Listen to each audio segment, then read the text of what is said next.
Bismillah wa salatu wa salamu ala rasulillah wa ala alihi wa ashabihi ajma'in. Le prophète Muhammad, paix et bénédiction de Dieu sur lui, n'a pas besoin d'être vengé. Il a besoin d'être compris, afin d'être suivi. L'une des sources de confusion, l'une des explications des amalgames autour de l'islam, sa relation avec la paix et la guerre, vient du fait que nous n'avons pas saisi que le prophète Muhammad, quand il est arrivé à Médine, il est devenu un chef d'État. Vous savez, certains musulmans, mais bien souvent des non-musulmans, s'étonnent quand ils comparent les versets du Coran qui ont été révélés à la Mecque et qui appellent le prophète et ses compagnons à supporter les persécutions, à pardonner à leurs ennemis, à ne répondre au mal que par le bien, la patience et la paix. Ils s'étonnent de voir un autre discours dans le Coran et à travers la bouche du prophète à Médine. Des versets, des paroles du prophète qui appellent à la guerre, à la lutte armée. Ils disent il y a une contradiction. Et certains disent le vrai visage du prophète et de l'islam s'est révélé à Médine. À la Mecque, ils étaient faibles et ils ne pouvaient que patienter. Mais à Médine, quand ils ont eu les armes, ils sont devenus belliqueux et leur vrai visage monstrueux, assoiffé de sang, s'est révélé. Le masque est tombé. Ils disent Jésus a toujours répondu au mal par le bien. Il pardonnait à ses ennemis. Mais vous, les musulmans, vous avez un prophète qui a tué, qui a appelé à porter les armes. Et nous disons que Jésus et Muhammad, tous les deux, avaient le même cœur et la même mission. Mais il y a une différence capitale, c'est que Jésus n'a jamais été un chef d'État. Muhammad, lui, à Médine, il avait cette lourde responsabilité. Et vous savez quelle est la première fonction d'un chef d'État? Qu'est-ce que demandent les citoyens à ceux qu'ils ont désignés comme responsables? Ils lui demandent avant tout d'assurer la sécurité de la population. La première mission d'un chef d'État, c'est de protéger les citoyens ou la population des ennemis intérieurs et des agressions extérieures. Le prophète à la Mecque, il était un simple individu sous autorité mécoise. Et en vertu de ce statut d'individu, Dieu ne lui a jamais demandé de porter les armes, mais il lui a demandé de patienter parce qu'on l'agressait lui. Et en tant que prophète, individu, il devait supporter et répondre avec le sourire. Mais quand, après 13 ans, il est arrivé à Médine, les gens lui ont dit « C'est toi qui vas maintenant nous gouverner ». Et ça n'a pas été facile pour le prophète. Parce que là, en devenant chef d'État, il a pris conscience qu'il devait se faire violence, qu'il ne pouvait plus suivre simplement ce que lui dit son cœur, c'est de pardonner. Mais que l'intérêt général et la sécurité du pays lui imposaient d'être exigeant et intransigeant pour la sécurité et la protection des gens. Et ça n'a pas été facile pour lui. Quand on est bon, quand on a un grand cœur, c'est dur de répondre au mal par le mal. Mais si on ne le fait pas quand on est un chef d'État, c'est une faiblesse. Et on va vite être remplacé. Parce qu'un homme d'État, c'est un homme qui sait, quand il le faut, être ferme, surtout pour protéger ceux qui sont sous sa responsabilité. Alors, le prophète Mohammed, alayhi salatu wassalam, va, pendant plusieurs années, apprendre sa nouvelle fonction de chef d'État. N'oubliez pas que c'est un être humain et qu'il manque d'expérience et il va commettre des erreurs stratégiques. Par exemple, lorsque la première bataille entre l'armée de Médine et les Mécois va avoir lieu en l'année 2 de l'Hégire, la bataille de Badr, la victoire est du côté des musulmans et ils ont pu faire 70 prisonniers. C'est la première fois que le prophète est confronté à ce genre de cas. Il a devant lui des prisonniers. Quel sort va-t-on leur réserver? Le prophète ne sait pas. Dieu ne lui dit rien. Tu es un chef d'État, tu vas apprendre de toi-même. Réfléchis. Et le prophète, en tant que chef d'État, ce n'est pas un dictateur, il demande conseil. Il demande conseil aux soldats. Et il dit à Abu Bakr, quel est ton avis? Abu Bakr dit, ce sont des gens qui font partie de ta famille. Certes, ils nous ont combattus, mais ayons pitié d'eux. Libérons-les en échange d'une rançon. Le prophète dit, je t'ai entendu, Abu Bakr. Et toi, Omar, qu'est-ce que tu en penses? Omar dit, moi, mon avis, c'est de les tuer. Ce sont des criminels de guerre. Nous ne devons pas les relâcher. Ça serait trop dangereux pour nous. Il faut les neutraliser. Et le prophète va dire, toi, Abu Bakr, tu ressembles à Jésus et à Abraham, qui n'ont jamais été des chefs d'État. Notons-le. Tu as un cœur tendre, plus tendre que le lait. Et toi, Omar, tu ressembles à Moïse, qui a été un chef d'État. Et à Noé. Parce que Noé et Moïse, à un moment donné, ils ont invoqué Dieu contre leur peuple qui avait dépassé toutes les limites. Alors que Abraham et Jésus avaient demandé à Dieu de pardonner à leur peuple. Et ensuite, le prophète va dire, nous allons les libérer en échange d'une rançon pour ceux dont les familles sont riches, mais si certains prisonniers n'ont pas les moyens, afin qu'ils recouvrent la liberté, ils enseigneront à 10 Médinois illettrés la lecture et l'écriture. Et s'ils combattent cet analphabétisme dans ma cité, parce que c'est aussi un chef d'État qui doit veiller à ce que la population soit éduquée, si vous leur enseignez la lecture et l'écriture, donc à 10 analphabètes, alors vous pouvez retourner à la Mecque. Un homme civilisé et plein de miséricorde. Mais, erreur stratégique. Le lendemain, Omar dit, je trouve le prophète et Abu Bakr en train de pleurer. Et je leur dis, qu'est-ce que vous avez? Et le prophète dit, nous pleurons, car Dieu a révélé un verset. Il nous a reproché notre décision. Alors, cette décision n'était pas la seule décision du prophète et de Abu Bakr, c'était la majorité des compagnons qui avaient décidé de prendre de l'argent en échange de la libération des prisonniers.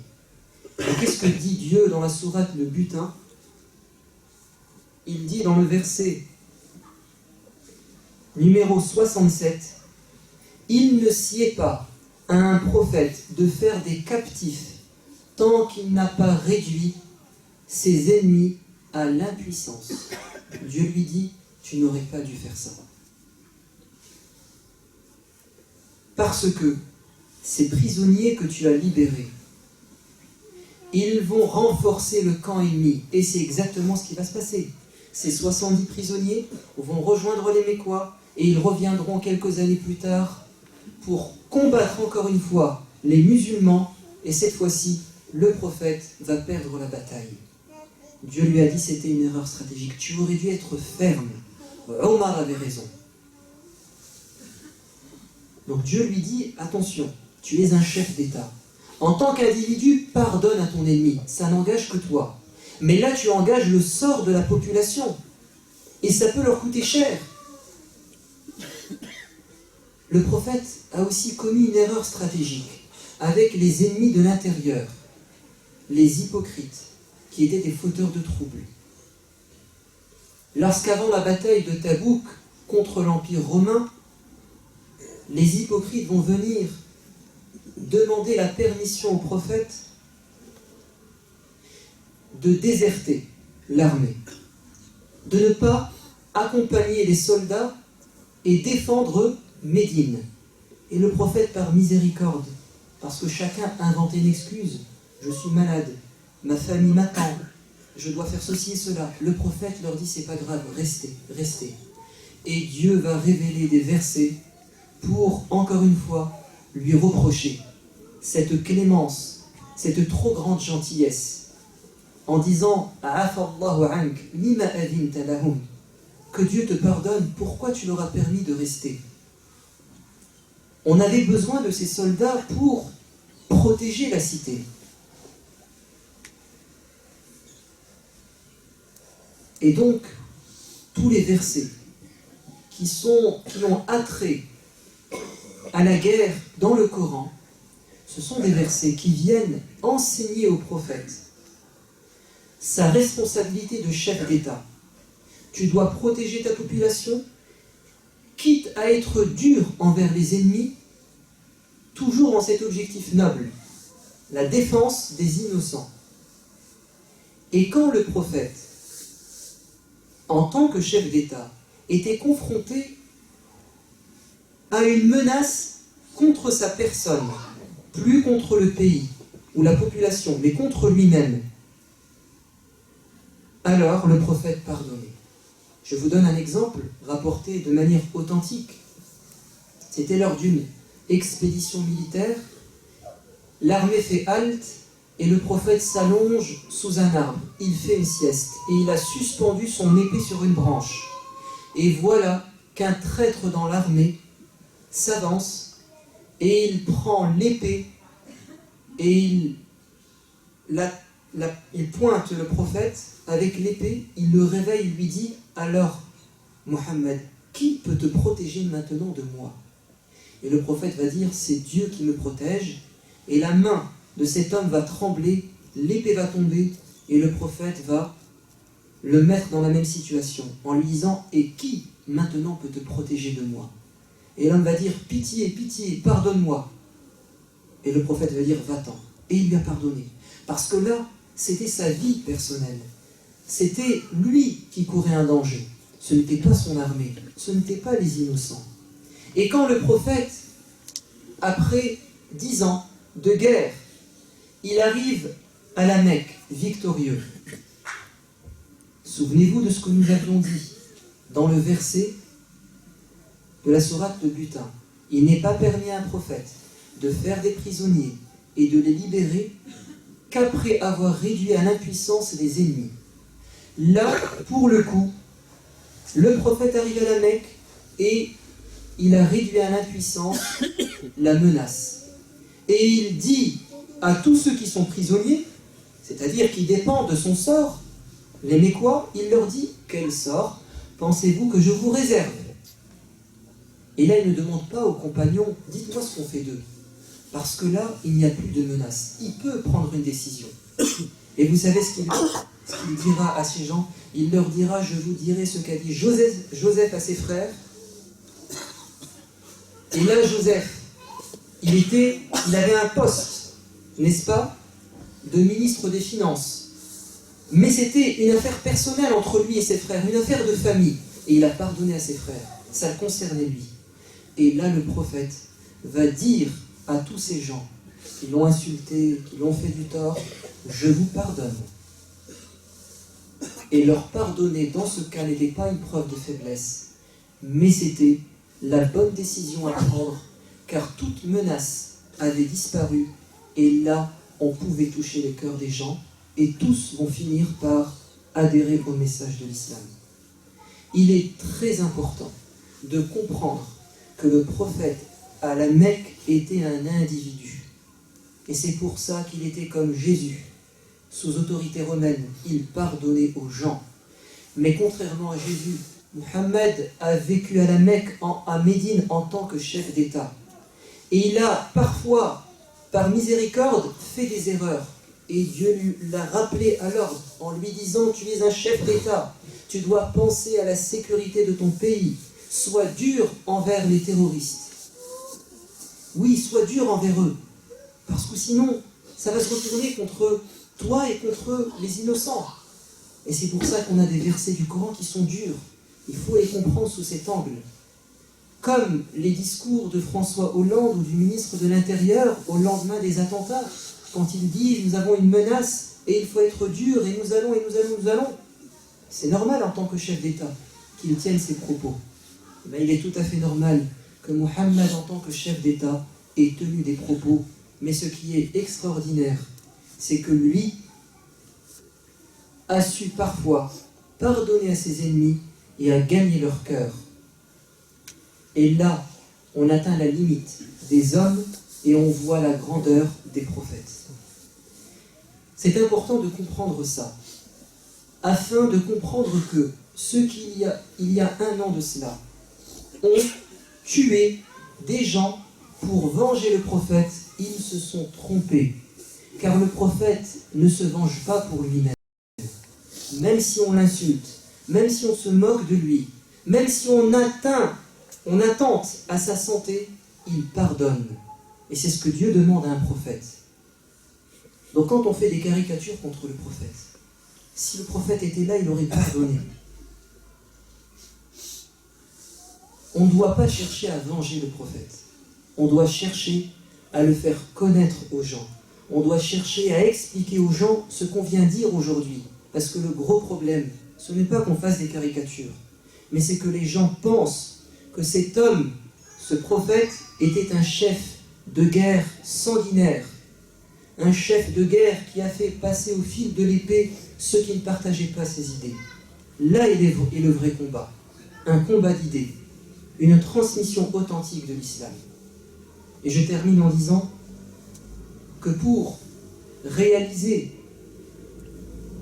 cette noble mission qui est d'expliquer aux gens qui est cet homme, il faut être capable d'ouvrir son cœur et d'ouvrir les portes des mosquées. Et nous avons accueilli avec joie l'initiative du CFCM, ils ont appelé les mosquées en France à ouvrir leurs portes durant le week-end de la fraternité, un an après le drame qu'il y a eu, non pas parce qu'on se sent coupable, pas du tout, mais parce qu'on doit faire l'effort d'expliquer aux gens qui est cet homme.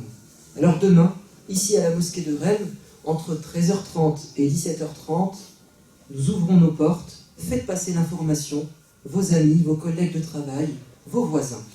Il y aura 2 articles dans La Voix du Nord, un article dans La Voix du Nord, et un autre dans l'Observatoire du Valenciennois, et demain nous recevons France 3 pour un reportage sur ces portes ouvertes, et c'est une joie et une fierté pour nous, parce qu'on pourra dire quel est l'islam que l'on vit et auquel on croit. Et je vous rajoute autre chose, le samedi 23 janvier, pas samedi prochain, mais le samedi d'après, nous organisons, nous, mosquées de Rennes, la journée du vivre ensemble. La salle du centre municipal collée à la mairie de Rennes est à notre disposition pour organiser une conférence sur le vivre ensemble. Plus de détails sur Facebook et sur le site, mais déjà, vous pouvez inviter vos amis à assister à cette conférence sur le vivre ensemble. اللهم أرنا الحق حقا وارزقنا اتباعه وأرنا الباطل باطلا وارزقنا اجتنابه. اللهم علمنا ما ينفعنا وانفعنا بما علمتنا. اللهم اغفر لنا ذنوبنا وكفر عنا سيئاتنا وتوفنا مع الأبرار. اللهم خذ بأيدينا إلى طاعتك. اللهم إنا نسألك الفردوس الأعلى. اللهم ارحم موتانا وارحم والدينا كما ربونا صغارا. اللهم احفظ لنا أولادنا وأزواجنا. بارك لنا في صحتنا وفي أموالنا. اللهم آتنا في الدنيا حسنة وفي الآخرة حسنة وقنا عذاب النار. سبحان ربك رب العزة عما يصفون وسلام على المرسلين والحمد لله رب